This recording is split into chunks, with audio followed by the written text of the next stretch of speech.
Hi guys, இன்னைக்கு நம்ம இந்த ட்ராமாவோட நெக்ஸ்ட் எபிசோட் தான் பார்க்க போகிறோம். இப்போ நம்ம ஹீரோ பாடி முடிச்சுட்டு வெளியே லாலிபப்பை சாப்பிட்டு நின்றுட்டு இருக்கேன். ஹெல்ப் பண்ணதுக்கு ரொம்ப தேங்க்யூன்னு இவ பேசும்போது கரெக்டாக ஹீரோவோட கசின்மே வந்து உனக்கு ஒன்றும் இல்லைல்ல, ஓகே தானே அப்படிங்கிற மாதிரி கேட்டுட்டு இருக்கா. இவ வெளியே இருந்து சவுண்டு போட்டதால தான் செங்கு ஏமாந்து வெளியே போயிருந்துருப்பான். சரி சரி போங்கிற மாதிரி தங்கச்சி அனுப்பி வைக்க, ஹே அந்த டாய்லெட்டில் பார்த்த ஹேண்ட்ஸமான பையன் இவன் தானேன்னு பொண்ணுங்களை பேசிட்டு போக, எந்த கான்ஃபிடென்ஸில் செங்கையே இந்த மேப்பொள்ளையை வச்சு கன்ஃபியூஸ் பண்ணன்னு கேட்க, மிஸ்டர் செங்கை எனக்கும் தெரியுங்கிறான்.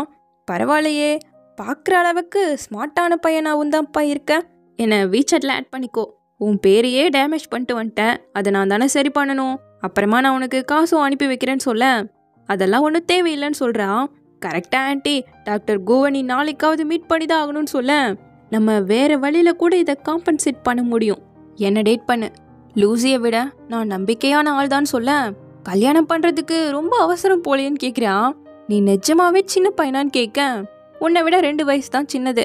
பில்லை பே பண்ணிட்டு இருக்கும்போது உன் ஐடியில் பார்த்தேன்னு சொல்ல, அப்போ நீ என்னை ஃபாலோ பண்ணிட்டு இருக்கியான்னு இவ கேட்கவும், அப்படிலாம் ஓவராக திங்க் பண்ணாத, அந்த அளவுக்கு போரிங்லாம் நான் கிடையாதுங்கிறான். சரி, இந்த வயசு வித்தியாசத்தை நீ அக்செப்ட் பண்ணிக்கிறியான்னு கேட்க, எனக்கு சின்ன பொண்ணுங்களை தான் பிடிக்கும், அதுவும் ஸ்வீட்டாக சிம்பிளாக நடந்துக்கிறாங்கல்ல அவங்கள தான் பிடிக்கும்னு சொல்ல, நீ ரொம்ப ஹீரோயிஸ்தை காட்டுறையே, உன் பேரையே கெடுத்துக்கிட்டு லூசியை ஜெல்லஸ் ஆக்கணும்னு ட்ரை பண்ணுறியா? பட் அந்த அளவுக்கு இது ஒர்த்தான்னு கேட்க, உனக்கு இது தேவையில்லாத விஷயங்கிறான். அப்போ இடையில ஒரு பொண்ணு நம்பர் கேட்டாலும் அவன் பாட்டுக்கு கொடுத்துட்ருக்க, முதல் உன்னை நீயே ப்ரொடெக்ட் பண்ணுறது கற்றுக்கோன்னு சொல்லிட்டு கிளம்பிட்டா. அப்போது வர வழியில் ஒரு ஸ்கூல் பொண்ணை பார்த்ததும் ஃப்ளாஷ்பேக் ஞாபகம் வந்துருச்சு. எவ்வளோ ஃபேங்கியாவும் அங்கேருந்து சாப்பிட்டு வந்துட்டுருக்க, செங்கு பையனை வளைச்சு 2 பசங்க துரத்திட்டு வந்துட்டு இருக்கானுங்க. ஃபேங்கியா மெங்கு என்னை காப்பாத்துங்கன்னு அவன் கத்த, 2 பேரும் குச்சியை தள்ளி விட்டு 3 பேராக ஓடிட்டு இருந்திருக்காங்க. ஸோ இந்த சின்ன வயசுலாம் நினச்சி பார்த்துக்கிட்டு அடுத்த நாள் ஃபேங்கியாவுக்கு கால் பண்ணி செங்கி இப்போ எப்படி இருக்கான்னு கேட்க, அதெல்லாம் பெரிய கதடி, நேரில் சொல்கிறேன். இந்த ஜியானை கல்யாணம் பண்ணதுக்கப்புறம் அவன் கூடலாம் பேசக்கூடாதுன்னு சொல்லிட்டான். ஸோ அவனை பார்த்தே பல வருஷம் ஆயிடுச்சு. உங்கள் பழைய வீட்டுக்கு வேற அவன் டெய்லியும் போயிட்டே இருந்தானாமா. உங்கள் பாட்டி அங்கேருந்து காலி பண்ணதுக்கு அப்புறமா தான் விட்டுருக்கான். ஆனாலும் உன்னை சும்மா விட மாட்டேன்னு ஏதோ மிரட்டலெல்லாம் விட்டுட்டு தான் இருக்கான்னு சொல்ல, ஒரு குட்டி ஃப்ளாஷ்பேக். அந்த 2 சண்டை போடுற பசங்க அவனை தனியாக இழுத்துட்டு போக இது நம்ம ஹீரோயின் பார்த்துட்டு கண்டுக்காமல் போயிருந்துருக்கான். ஸோ இப்போ நேராக அவனை மீட் பண்ணுறதுக்கு அவன் பாருக்கே வந்துட, நீ பாஸ்ட்டை பிடிச்சிக்கிட்டே சுற்றிட்டு இருக்கவன் எனக்கு நல்லா தெரியும், அதான் இன்னைக்கு அதை கிளியர் பண்ணி வைக்கணுங்கிறதுக்காக வந்திருக்கேன். அன்னைக்கு அவங்க உன்னை இழுத்துட்டு போகும்போது நான் போலீஸ்க்கு கால் பண்ணேன். போலீஸ் ஸ்டேஷனில் மாட்டிக்க கூடாதுன்னு சொல்லி நீயும் அவங்களோட சேர்ந்து 3 பேரை தப்பிச்சு ஓடிட்டீங்கன்னு சொல்ல, அவங்க என்னை இழுத்துட்டு போகிறத நீயும் தானே பார்த்தேன், அப்படியே என்னை நீ காப்பாற்றவே வரலன்னு கேட்க, நீ அடிக்கடி சண்டை போட்டுக்கிட்டே இருப்பேன், அதனால நான் அவ்வளோ சீரியஸாக அதை நினைக்கலங்கும் போது போது நிறுத்து, இப்போ எதுக்கு நல்ல விளையாட்டை வந்து இதெல்லாம் பேசி நடிச்சிட்ருக்கேன்னு கேட்க, அப்போ இது எல்லாத்துக்கும் என் மேலே பழி போடுறியாங்கவும் ஆமாங்கிறான். அப்போ இந்தா என்ன கூத்து சரியா போயிடும் இல்லைங்க, என்ன நான் இதை பண்ண மாட்டேன்னு நினைக்கிறேன்னு சொல்லிட்டு வந்துட்டான். ஜஸ்ட் மிஸ்ஸு நம்ம ஹீரோ தான் அதை பிடிச்சிருக்கான். பாஸ், அப்படி என்ன நடந்திருந்தாலும் சரி, பையனாக இருந்துட்டு ஒரு பொண்ணை இப்படியெல்லாம் பண்ணக்கூடாதுன்னு சொல்ல, விடுறாங்கிறான். ஹீரோ விடவே இல்லை, ஆனாலும் அவனுக்கு ஹர்ட் ஆகுது. கரெக்டாக செங்கோட தங்கச்சி போல இது. நீங்கள் 2 பேரும் என்ன பண்ணிட்டு இருக்கீங்கன்னு வந்ததும் 2 பேரும் விட்டானுங்க. என்ன உன் கையில் அடிபட்டுச்சா என்ன? இன்னைக்கு ஜினியோ பர்ஃபார்மன்ஸ் இருக்குன்னு பார்க்கறதுக்காக வந்தேன்னு சொல்லவும், இப்போ நம்ம ஹீரோயின் அவனை பார்த்து, நீ இனிமேலாவது நல்லபடியாக வாழுவன்னு நான் நம்புகிறேன். இந்த தழும்பு உன்னை ரொம்ப கஷ்டப்படுத்துனா சொல்லு, எனக்கு தெரிஞ்ச டாக்டர் இருக்காரு, அவர் அதை ரிமூவ் பண்ணி விட்டுருவாருன்னு சொல்ல, வா ஜியா போலான்னு தங்கச்சியும் எழுதிட்டு கிளம்பிட்டான். இங்கே ஹீரோயினும் ரொம்ப காயம் ஆயிடுச்சான்னு கேட்க, கையை கூட காட்டாமல் வேகமாக கிளம்பிட்டான். அவளும் பின்னாடியே தான் வந்துட்டு இருக்கா. அவனும் எத்தனை நேரம் தெரியாத மாதிரியே போவான். இன்னும் எத்தனை நேரம் நீ என்னை ஃபாலோ பண்ண போறேன்னு கேட்க, நான் உன்னை ஃபாலோ பண்ணவே இல்லையே, நீ போகிற வழியில தான் என் வீடும் இருக்கு. அந்த பொண்ணு ரொம்ப சிம்பிளாக அழகாக இருந்தால உன்னோட டைப் தானே கேட்கும்போது, செங்க கோவப்படுத்துறதோ உன் லவ் கேம்குள்ளே வரதோ எனக்கு சுத்தமாக விருப்பமே கிடையாதுன்னு சொல்ல, சரி லூசியை மட்டும் எப்படி லவ் பண்ணன்னு கேட்குறா, அவள் உன்னை விட அழகானவன்னு சொல்ல, என் வாழ்க்கையிலேயே உன்னை மாதிரி டேஸ்டே இல்லாத ஒரு பையனை நான் பார்த்ததே கிடையாதுன்னு சொல்லவும், என் வாழ்க்கையிலேயே உன்னை மாதிரி ஒரு டேஸ்டோடு இருக்க பிள்ளைய பார்க்குறது இதுதான் முதல் டைம். என் வீடு வந்துருச்சு, இனிமேலும் என்ன உன்னால் ஃபாலோ பண்ண முடியாதுன்ட்டு போக வாய்ப்பே இல்லை, ஏன்னா என் கீயை நான் மறந்துட்டேன். உன் வீட்டில் இருந்து தான் என் வீட்டுக்கே போக முடியும்னு ஏனியை போட்டு ஏறி உட்காந்துட்டு என்ன நீயும் வரியான்னு கூப்பிடுறா. சேச்சா நான்லாம் வரலமாங்க. அப்போ சரி நான் போறேன்னு குதிச்சுவா. ஐயோ அம்மான்னு கத்திட்டு இருக்கா. என்ன உயிர் இருக்கான்னு இவன் கேட்கவும், அதெல்லாம் இருக்கு, உன் காயத்துக்கு காம்பன்சேட் பண்ணிடுறேங்க, எப்போ பார்த்தாலும் காசை பற்றியே பேசுங்கிறான். அவ உடனே ஓகே பாய் பாய், காயத்துக்கு மருந்து போட மறந்துடாதுன்ட்டு போயிட்டு இருக்கா. இவ சின்ன வயசுலேருந்து இங்கே தான் வளர்ந்துருப்பா போல. ஸோ அப்படியே அவள் வீட்டுக்குள்ளே போய் எல்லாத்தையும் சுற்றி பார்த்துட்ருக்க. இங்கே நம்ம ஹீரோ பியரை எடுத்துக்கிட்டு நேராக மொட்டை மாடியில் வந்து உட்காந்து குடிக்க ஆரம்பிச்சிட்டான். இங்கே ஹீரோயின் அவளோட ரூமில் அவள் அம்மாவோட எடுத்த ஃபோட்டோவை பார்த்ததும் அவங்க அம்மாவோட இந்த வீட்டில் இருந்த மெமரிஸ்லாம் அப்படியே எட்டி பார்க்க ஆரம்பிச்சு ஃபீல் பண்ண ஆரம்பிச்சிட்டா. இந்த பக்கம் ஹீரோக்கு அவங்க அப்பா கிட்டேருந்து மெசேஜ் வந்திருக்கு. அவர் அப்ராட்ல இருக்காரு, எப்படி இருக்க என்ன ஏதுன்னு விசாரிச்சிருக்காரு. ரிப்ளையே இவன் பண்ணல. இப்போ அடுத்த நாள் இவ திரும்ப வீட்டுக்கு வந்தா அந்த டாக்டரை கூப்பிட்டு உட்கார வச்சிருக்காங்க. எங்க மெங்கு ரொம்ப இலகுன மனசுக்காரி. ஏம்மா நேற்று நைட்டு ஃபுல்லாக ஃபேங்கியாவை பார்த்துட்டு வந்தியா அப்படின்னு கேட்க, ஐயோ நேற்று நைட்டு ஃபுல்லாக கிளப்ல ஆடி ஆடி ஒரே டயர்ட் ஆயிடுச்சுன்ட்டு இருக்கா. இவர் டக்குன்னு எழுந்து, மெங் நம்ம திரும்ப மீட் பண்ணிட்டோங்கும் போது அவளை பிடிச்ச பக்கத்துல உட்கார வச்சுட்டாங்க. சரி எப்படியோ தப்பிக்க விட மாட்டாங்கன்னு சொல்லிட்டு, சரி உங்ககிட்ட நான் எல்லாத்தையும் கிளியராக பேசிடலான்னு முடிவு பண்ணிட்டேன். நம்ம கல்யாணம் பண்ணதுக்கு அப்புறமா நீங்களும் இங்கேயே வந்து எங்களோடவே சேர்ந்து வாழ்ந்துக்கணும். அப்புறம் ஒர்க் டேஸ்லலாம் காலையில் நேரத்துலேயே எந்திரிச்சிடணும்.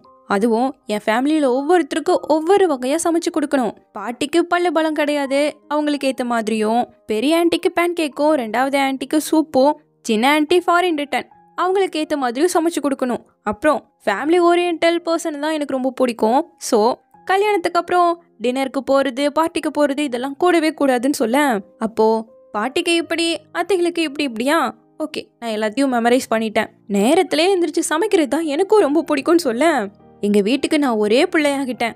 ஸோ நமக்கு கண்டிப்பாக 2 குழந்தைகளை பெற்றுப்பேன். அதை நீங்கள் தான் வளர்த்தணும். சர்நேம் கண்டிப்பாக என்னோட தான் வைக்கணும்னு சொல்ல, நம்மளாம் ஒரே ஃபேமிலி ஆகிட்டோம், எப்படி சர்நேம் இருந்தால் தான் என்னங்கிறாரு. ஓப்பனாக சொல்லுங்கள், என் பாட்டி உங்களுக்கு அப்படி எத்தனை காசு தான் கொடுத்தாங்கன்னு இவ கேட்க, பாட்டிமா எனக்கு காரோ வீடோ இருக்க தேவையே இல்லைன்ட்டாங்க. ஏன்னா என்னோட 50 வயசில் அவங்க பழைய வீடையே தரேன்னு சொல்லிட்டாங்கங்க. இப்போவே வீட்டை கேட்க ஆரம்பிச்சிட்டிங்களா, அதெல்லாம் ஒத்து வராது, கிளம்புங்கும் போது நான் உங்ககிட்ட ஜோக் தான் பண்ணேன். எனக்குன்னு சொந்தமாக காரும் வீடும் இருக்குது, நான் எல்லாத்துக்கும் சம்மதிக்கிறேன்னு சொல்ல, அவ்வளோதான் சூப்பர்னு எல்லாரும் இவரோட நம்பரை வாங்க ஆரம்பிச்சிட்டாங்க. இவ என்ன பண்ணுறதுன்னு தெரியாமல் இப்போ நேராக ஹீரோ வீட்டுக்கு வந்து ஹீரோவை சத்தம் போட்டுட்ருக்கா. என்ன திரும்பவும் என் வீட்டில் ஏணி போட்டு ஏறணுமான்னு கேட்க, இல்லை கீயெல்லாம் கொண்டு வந்துட்டேன், எங்கள் வீட்டில் கரண்ட் எரிய மாட்டேங்குது, டூல் பாக்ஸ் கிடைச்சா நல்லா இருக்கும்னு கேட்க, சரி நான் எடுத்து தர வந்திருக்கானா. அப்போ வர வழியில் அவன் நாய் கூடால அப்படியே பேசிட்டு டூல் பாக்ஸை கொடுத்ததும் க்ளோஸ் பண்ணி விட்டுட்டான். திரும்ப கதவை தட்டி, 1 மணி நேரத்துக்கு எவ்வளோ சார்ஜுன்னு சொல்லு, பே பண்ணிடுறேன், ஏன்னா இதை வச்சு எனக்கு சரியெல்லாம் பண்ண தெரியாதுன்னு கூப்பிட, இந்த பக்கம் வீட்டில் பார்த்தா நான் ஃபேங்கியா வீட்டுக்கே போய் தங்கிக்குங்கிற மாதிரி லெட்டர் எழுதி வச்சுட்டு வந்திருக்கா ஹீரோயின். அப்படியே இந்த பக்கம் நம்ம ஹீரோயினோட பழைய வீட்டில் கரண்ட் பெட்டியை வந்து செக் பண்ணிட்டு இருக்கான். இதை பற்றி இவனுக்கு ஆல்ரெடி தெரியுமாமா. எல்லாம் சரியாயிடுச்சுன்னு சொல்ல, என்னடா லைட்டை கூட ஆன் பண்ணாம எப்படி சரியாயிடுச்சுன்னு சொல்றேன்னு கேட்க, இதில் சரி பண்ணுறதுக்கு ஒன்றுமே கிடையாது, நீ பில்லை பே பண்ணுறதுக்கு தான் மறந்துட்டேன்னு சொல்கிறான். அடப்பாவிங்கிற மாதிரி ஆயிட, எனக்கு 1 மணி நேரத்துக்கு தர வேண்டிய காசை கொடுக்க மறந்துடாதன்ட்டு போயிட்டான். திரும்பவும் அவன் வீட்டுக்கு வந்து நம்பர் கோடை பே பண்ணோம் இல்லைங்க, QR கோடை காட்டுறான். என்ன குடிக்கிற, எனக்கு தாகமாக இருக்குன்னு கேட்க, நீயே எடுத்து குடின்ட்டு வந்துட்டான். அப்போ அவன் டிப்ரெஷனுக்கு போடுற டேப்லெட்டு, அப்புறம் அங்கே மெமரி பேலஸ்ன்னு இருக்க புக்கெல்லாம் பார்த்துட்டு அப்படியே அவன்கிட்ட பேச்சை கொடுக்குறான். அப்போ அப்படியே ஹீரோக்கு ஒரு குட்டி ஃப்ளாஷ்பேக்கு. அவங்க அப்பா அப்ராடுக்கு வேலை செய்ய போயிடுறதால இவனோட அம்மா இவனை அடித்து மழைன்னு கூட பார்க்காம வெளியெல்லாம் துரத்தி விட்டுருந்துருக்காங்க.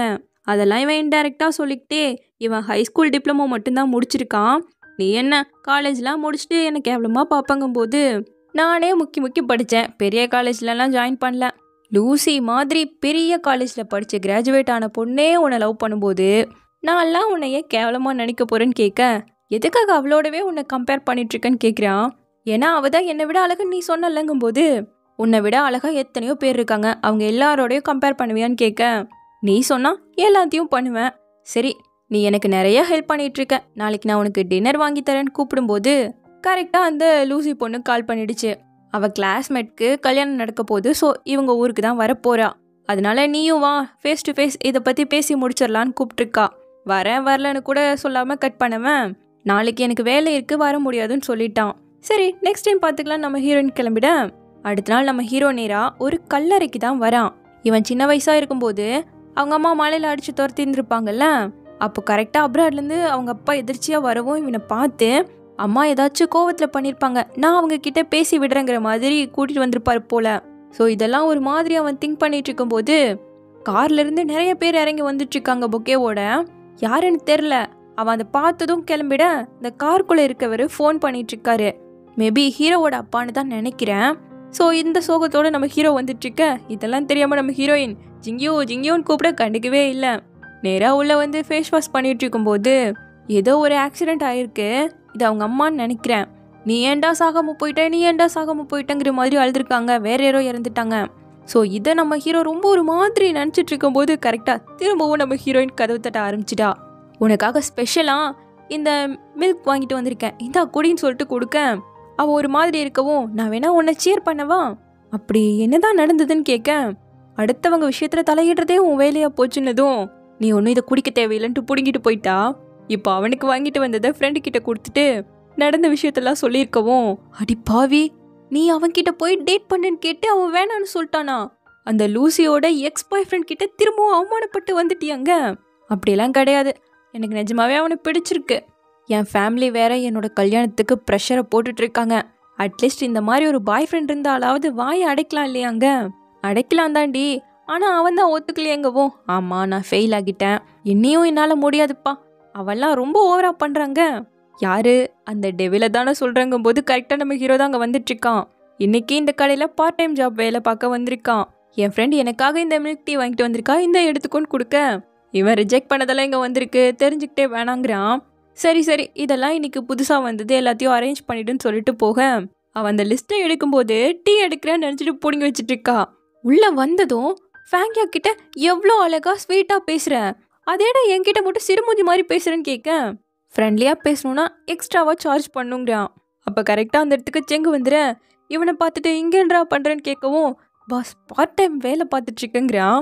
பண்ணுன்னு சொல்லிட்டு, வா நான் உங்ககிட்ட பேசுறதுக்காக தான் இங்கே வந்திருக்கேன்னு வெளியே கூப்பிட்டு வந்து, அன்னைக்கு நான் அப்படி பண்ணியிருக்கக்கூடாது, என்னை மன்னிச்சிடு, அப்படி பண்ணுற பையனும் நான் கிடையாதுன்னு உனக்கு தெரியும்ல, உங்ககிட்ட இருந்து டிஸ்டன்ஸை கீப்பப் பண்ணவும் என்னால் முடியாதுன்னு சொல்ல, சரி விடுறா வேற என்னன்னு கேட்குறா.